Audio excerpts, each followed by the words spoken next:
We're at DiHeSys booth and I'm talking with Holger Reinhoff. Hi, Holger. Hi. Today you can buy medicine with a standard dosage in the pharmacy. You want to change that. Why? We are two persons, individual persons, and we get the same doses and the same tablet. Is it the best idea or is it better to individualize the doses? So we want to individualize the doses. Okay. How does the production of personalized medicines work? Who decides what goes into the tablet? Design, it's always to the physician. Yeah, he ordered the doses and he ordered which APIs we want to print. That's the first. And there are two different ways to print medicine. The first way is 2D printing.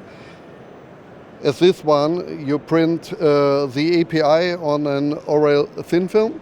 Or the second way is we are working here with polymers to print a polypill. Okay, great. Why is 2D and 3D printing particularly suitable for the process? It's easy, it's the best practice. It's really exact, it's fast, and you can control it perfect, so it's the best way. Well, thank you so much for your explanations, Holger. You're welcome. Thank you for watching.